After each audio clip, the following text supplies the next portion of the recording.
বা তাদেরকে মেসেজ পৌঁছে দেয়া। আমরা উগ্র পন্থা অবলম্বন করব, আমরা হিকমার সাথে প্রজ্ঞার সাথে মানুষকে বোঝানোর চেষ্টা করব, এগুলো বোঝানোর অংশ। এখন আচ্ছা, আরেকটা কথা আপনাদেরকে বলি, একটা কথা আমি মাঝখানে মিস হয়ে গেছে। এই যে আল্লাহ পাক আমাদেরকে খলিফা করে পাঠিয়েছেন, খলিফার কাজ কি? প্রশ্ন না? আমাদের কাজ কি তাহলে? এই কাজটা আল্লাহ পাক আবার ব্যাখ্যা করেছেন সূরা সদের মধ্যে। কোন সূরায়? সূরা সদ। সদ নামে একটা সূরা আছে, সূরা ইয়াসিনের আগে পড়ে পাবেন। তো এখানে আল্লাহ পাক আরো একজন নবীকে তার খলিফা বলেছেন। সেই নবীর নাম দাউদ আলাইহিস সালাম। কি নাম? আর দাউদ আলাইহিস সালাম কিন্তু এই জেরুজালেম থেকে, যেখানে এখন ওই জায়নিস্টরা বোম্বিং করে আর কি, নিরীহ মুসলিমদেরকে হত্যা করে বিগত 70 বছর থেকে, ওই জেরুজালেম থেকে কিন্তু দাউদ আলাইহিস সালাম বিশ্ব শাসন করেছিলেন। তার পরবর্তীতে তার সন্তান সুলাইমান আলাইহিস সালামও কিন্তু ওখান থেকে বিশ্ব শাসন করেছিলেন।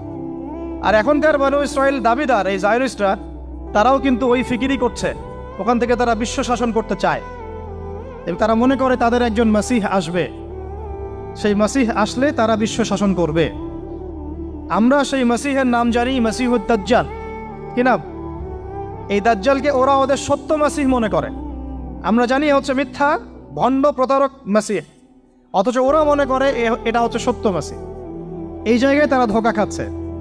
অথচ সত্য মাসিহ হচ্ছেন ঈসা আলাইহিস সালাম, যিনি আবার শেষ জামানায় আসবেন এবং তার হাতেই এই মাসিহুদ দাজ্জাল মারা যাবে এবং তারপরে পুরো বিশ্বে আবার ওই খিলাফা কায়েম হবে। ওই যে খলিফা, ওটা সারা বিশ্বে কায়েম হবে, এই টাউন হলও বাদ যাবে না ইনশাআল্লাহ।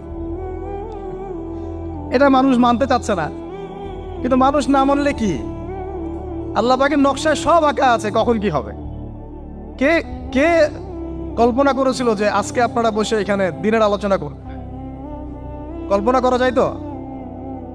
যে শব্দগুলো আপনারা বলছেন এগুলো বললেই তো নাই গায়েব, এখন বলছেন। কেউ কি কল্পনা করেছিল যে হঠাৎ করে এমন একটা সময় চলে আসতে পারে? কেউ কিন্তু কল্পনা করেনি, আল্লাহ পাকের নকশায় ছিল। এখানে আমাদের একটা আফসোসের কথা, এখানে মাস্টারমাইন্ড আল্লাহ রাব্বুল আলামিন। প্রকৃত মাস্টারমাইন্ড কে?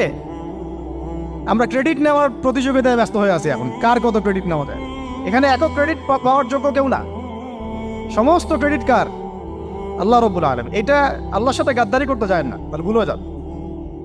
কারণ আমি বারবার বলেছি আপনাদেরকে, কোরআন থেকে একটা শিক্ষা আমরা শিখেছি, একটা কম যখন মাজলুম থাকে, দুর্বল মাজলুম জুলুমের শিকার হচ্ছে, আল্লাহ পাক সেই কমটাকে বাঁচান, কোনো না কোনো একজন ত্রাণকর্তাকে পাঠান, কোনো একটা সূরতে আল্লাহ পাক সেই কমকে বাঁচায় দেন।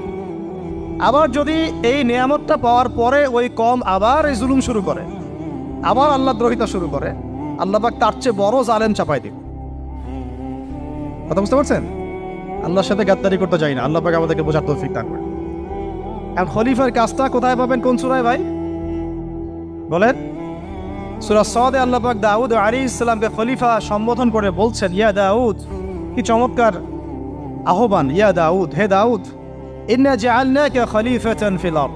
দেখো, আমি আল্লাহ তোমাকে পৃথিবীতে খলিফা করেছি। কি করেছি? খলিফা করেছে। তোমার কাজ কি? শোনো, ফাহকুম বাইনান নাসি বিল হক। বোঝার চেষ্টা করেন একজন খলিফার কাজ কি। খলিফা মানে আল্লাহর প্রতিনিধি, জমিনে যে দায়িত্বশীল, অন্য মানুষের উপরে যে দায়িত্বশীল, তার কাজ ফাহকুম বাইনান নাসি বিল হক, মানুষের মাঝে ন্যায় বিচার প্রতিষ্ঠা করবে, এটা তোমার কাজ। তাহলে এখন যারা আমরা এই জায়গায় আছি বা ভবিষ্যতে আসবো, আরও কাল আগাতে থাকবে, সময় আগাতে থাকবে, নতুন নতুন নেতৃত্ব আসবে, সবার ফাংশন একটাই, ফাহকুম বাইনান নাসি বিল হক। আমাদের কাজ হবে মানুষের মাঝখানে কি করা? ন্যায় বিচার, বিচার ফয়সালার ক্ষেত্রে ইনসাফ করা, ন্যায় বিচার করা। তো ন্যায় বিচার তো এখন জাদু ঘরে আছে নাকি? হ্যাঁ, কোনো কোনো ক্ষেত্রে আমরা চাই না যে ন্যায় বিচার জাদু ঘরে যাক, আমরা চাই আবারও ন্যায় এবং সাম্যের সমাজ প্রতিষ্ঠা। ইনশাআল্লাহ এরপর থেকে আমরা কোনো অন্যায় সহ্য করব না। ইনশাআল্লাহ এরপর থেকে আমরা কোনো জল্লাদতন্ত্র কায়েম করতে দিব না। আমাদের যা আছে তাই নিয়ে প্রতিবাদ হবে ইনশাআল্লাহ। কারণ এখনকার প্রজন্ম প্রতিবাদের ভাষা বুঝে। এখন যদি আপনারা আবার সেই প্রাচীন জুলুমের তন্ত্রের মধ্যে ফিরে যান, তাহলে আল্লাহর গজব চলে আসবে, বড় গজব। তো খলিফার কাজ কি ভাই? কি কাজ বললাম বলেন? মানুষের মাঝখানে ন্যায় বিচার প্রতিষ্ঠা করা। আচ্ছা, আরো আছে, আয়াত শেষ হয় নাই। আল্লাহ পাক বলছেন, ওয়ালা তাত্তাবিউল হাওয়া। আর ন্যায় বিচার করতে গিয়ে নিজের দাসত্ব মানে প্রবৃত্তির অনুসরণ করো না। ন্যায় বিচার করতে গিয়ে নিজের প্রবৃত্তির অনুসরণ করো না, মন গড়া বিধানের অনুসরণ করো না। আমার মামা, আমার চাচা, আমার খালু পার করে দিও না। প্রবৃত্তির অনুসরণ মানে কি? মন যাচাই তাই করো না। ন্যায় বিচার করতে গিয়ে আল্লাহ পাকের বিধান মেনে চলো। আর সূরা মাইদাতে আল্লাহ পাক বলেছেন আয়াত নাম্বার 44, 45, 47-এ, ওয়ামান লাম ইয়াহকুম বিমা আনজালাল্লাহ ফাউলাইকা হুমুল কাফিরুন। যারা আল্লাহ পাকের হুকুম অনুযায়ী বিচার ফয়সালা করে না তারা কাফির। 45-এ গিয়ে আল্লাহ বলছেন ওয়ামান লাম ইয়াহকুম বিমা আনজালাল্লাহ ফাউলাইকা হুমুল ফাসিকুন। যারা আল্লাহ পাকের বিধান অনুযায়ী বিচার ফয়সালা করে না এরা ফাসিক, পাপাচারী। 47 নম্বর আয়াতে গিয়ে আবার বলছেন ওয়ামান লাম ইয়াহকুম বিমা আনজালাল্লাহ ফাউলাইকা হুমুজ জালিমুন। যারা আল্লাহর হুকুম বিধান অনুযায়ী বিচার ফয়সালা করে না এরা জালেম। তো কাফেরও বলেছেন আল্লাহ, ফাসিকও বলেছেন, জালেমও বলেছেন। তাহলে বিচার ফয়সালা করার ক্ষেত্রে আল্লাহ পাকের বিধানকে সর্বোচ্চ অগ্রাধিকার দিতে হবে, নিজের প্রবৃত্তির অনুসরণ করা যাবে না। যদি করে তাহলে কি হবে? ইউদিল্লাকা আন সাবিলিল্লাহ, তাহলে এটা তোমাকে আল্লাহর রাস্তা থেকে সরায় নিয়ে যাবে। এর ফলে কি হবে? জেনে রেখো, ইন্নাল্লাযীনা ইউদিল্লুনা আন সাবিলিল্লাহ লাহুম আযাবুন শাদীদ বিমা নাসু ইয়াউমাল হিসাব। এটা পড়ে দেয়, নিশ্চয়ই যারা আল্লাহ পাকের সরল পথ থেকে বিচ্যুত হয়ে গেছে তাদের জন্য কাল কিয়ামতের মাঠে আছে আযাবুন শাদীদ। আযাবুন শাদীদ মানে কঠিন কঠিন যন্ত্রণাদায়ক শাস্তি, এই কারণে যে তারা কিয়ামতের দিনটাকে ভুলে গিয়েছে। শাদীদ এর অর্থটা কি এটা বোঝার জন্য আপনাকে সূরা হাদীদ পড়তে হবে। কোন সূরা? আসলে কোরআনের আয়াতগুলো হচ্ছে আকাশের তারার মতো। তারা দেখবেন আকাশের, তারা দেখাও সুন্নত। ইসলাম তো রষ্টহীন ধর্ম না রে ভাই,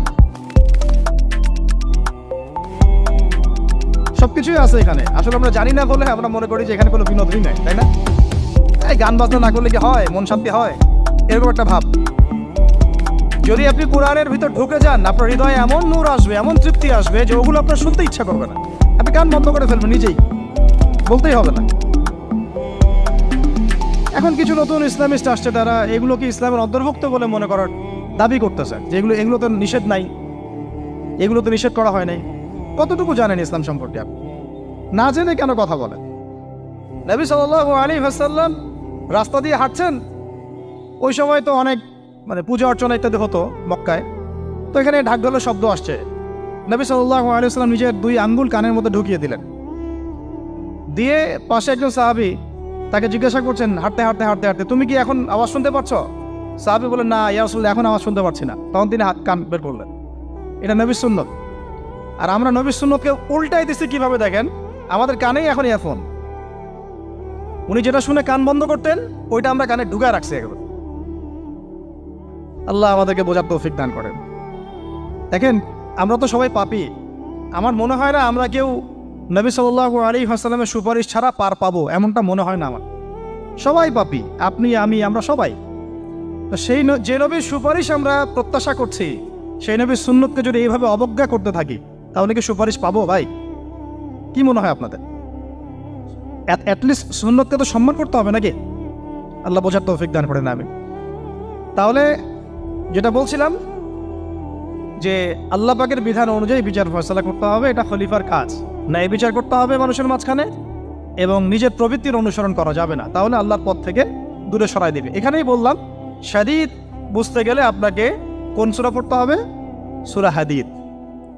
আকাশের তারার কথা কেন বললাম? যে আকাশের তারাগুলো যদি মেলাতে পারেন দেখবেন বিভিন্ন শেপ তৈরি হয়। প্রত্যেকটা তারার অবস্থানের গাণিতিক একটা ব্যাখ্যা আছে। যারা অ্যাস্ট্রোনমি নিয়ে পড়াশোনা করেন তারা জানেন, এগুলো সবাই জানবেন না। প্রত্যেকটা তারাকে আল্লাহ পাক এত সূক্ষ্মভাবে স্থাপন করেছেন যে যদি সামান্য একটু ডানে বামে এগুলো সরে যায়, মহাবিশ্বের এই স্থিতিশীলতা নষ্ট হয়ে যাবে। এবং এটার কসমও আল্লাহ পাক কোরআনে করেছেন সূরা ওয়াকিয়ার মধ্যে। কোন সূরা? সূরা ওয়াকিয়াতে আল্লাহ পাক বলেছেন, ফালা উকসিমু বিমাওয়াকিইন নুজুম। আমি তারার অবস্থান স্থলের স্থিতির কসম করে বলছি। আল্লাহ পাক এর কসম করেছেন। কত গুরুত্বপূর্ণ জিনিস, ঠিক আছে? তো পরেরগুলো বললাম না। সূরা হাদীদ কেন পড়বেন? সূরা হাদীদ আল্লাহ পাক বলেছেন যে ওয়ানজালনাল হাদীদা ফীহি বাসুন শাদীদ। এই যে শাদীদ বুঝাতে গিয়ে হাদীদে আসছে। আল্লাহ পাক বলছেন যে আমি আল্লাহ পৃথিবীতে আসমান থেকে লোহা নাজিল করেছি। অবাক করার বিষয় না? লোহার খনি খুঁজতেছেন আপনারা মাটির নিচে, তাই না? আল্লাহ পাক বলছেন আমি লোহা নাজিল করেছি, আনজালনা, ঠিক যেমন ইন্না আনজালনাহু ফি লাইলাতুল কদর, আমি লাইলাতুল কদরে কোরআন নাজিল করেছি, আসমান থেকে নাজিল হয়েছে, তাই না? এরকমই ওয়ানজালনাল হাদিদা, আমি হাদিদ লোহা নাজিল করেছি, ফিহি বাসুন শাদীদ, যে লোহার মধ্যে আছে কঠিন শক্তি আছে না? আয়রন যে অণু পরমাণুগুলো, এগুলোর শক্তি সবচেয়ে বেশি না? কেমিস্ট্রিতে আপনারা পড়েছেন। তাহলে এখন আল্লাহ পাক বলছেন কিয়ামতের দিন তাদের জন্য আযাবুন শাদীদ, যারা আল্লাহ পাকের খলিফার দায়িত্ব পালন করবে না, যারা খলিফার দায়িত্ব পেয়েও ন্যায় বিচার করবে না, ইনসাফ করবে না, প্রবৃত্তির অনুসরণ করবে, ঠিক আছে, আল্লাহর পথ থেকে বিচ্যুত হয়ে যাবে, তাদের জন্য কিয়ামতের মাঠে এই শাস্তি আছে। তাহলে আমরা কি খলিফা শব্দ বুঝতে পারলাম? আমাদের পিতা যে খলিফা, এটা কি বুঝতে পারলাম? তাহলে এখন বলেন তো, প্রত্যেক নবী কি আল্লাহর খলিফা ছিলেন না? ছিলেন কি না? প্রত্যেক নবী কি আল্লাহর বিধান দিয়ে বিচার ফয়সালা করেন নাই? মানুষের মাঝখানে ইনসাফ করেন নাই? ন্যায় বিচার প্রতিষ্ঠা করেন নাই? এরপরে সাহাবায়ে কেরামের যুগে তারা কি ন্যায় বিচার প্রতিষ্ঠা করেন নাই? তাহলে হঠাৎ করে কি হলো বিশ্ববাসীর মধ্যে যে একেবারে কোরআন হাদিস এর মৌলিক বিষয়গুলো, এগুলো সব পাশ কাটিয়ে আমরা মানব রচিত বিধানগুলোর দিকে চলে গেলাম?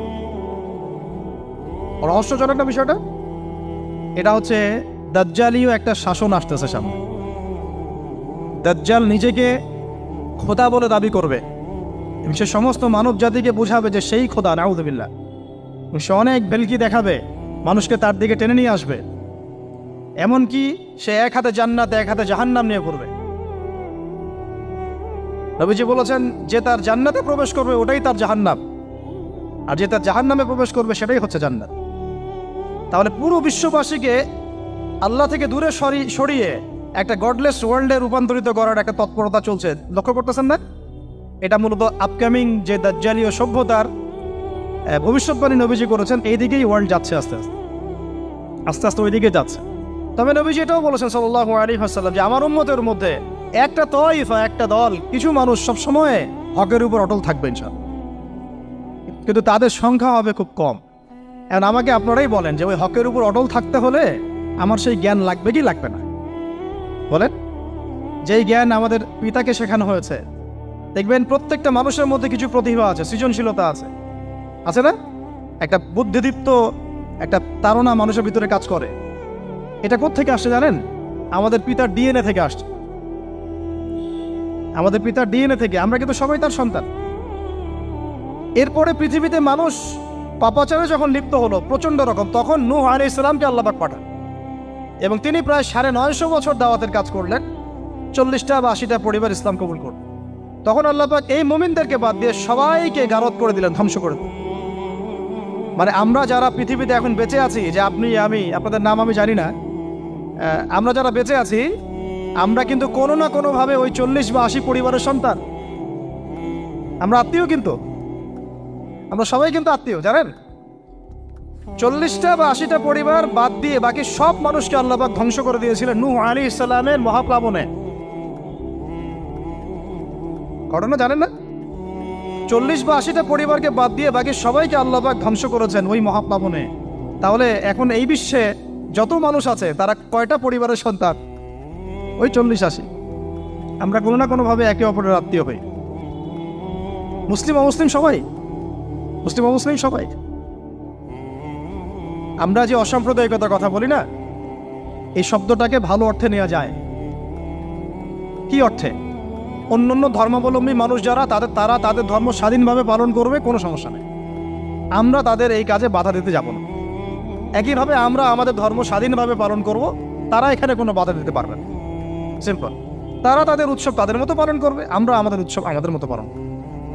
না আমি মূর্তি পাহারা দিতে যাব, আর না আমি মূর্তি ভাঙতে যাব। সিম্পল। আমি পাহারাও দিতে যাব না, ভাঙতেও যাব না। সিম্পল। আমরা কি কুরবানিতে তাদেরকে বলতে পারবো ভাই আসেন আমার বাসায় দাওয়াত খান? এটা হয় কখনো? লাকুম দীনুকুম ওয়ালিয়া দিন, আপনাদের দিন আপনাদের, আমাদের দিন আমার। সিম্পল। এই অর্থে ঠিক আছে, কিন্তু সব ধর্ম মিলে যে নতুন ধর্ম বানানোর চেষ্টা করা হচ্ছে বাংলাদেশে, এটা ঠিক নাই। এটা শুভঙ্করের ফাঁকি। সব ধর্ম মিলে নতুন ধর্ম করার কোনো সুযোগ নাই। আমরা সবাই এক পরিবারের সন্তান। এখন আমাকে বলেন, নূহ আলাইহিস সালামের একটা ছেলে ছিল, নাম জানেন? কি নাম বলেন? কে? না মাশাআল্লাহ। কয় ছেলে ছিল তার? হ্যাঁ, না মূলত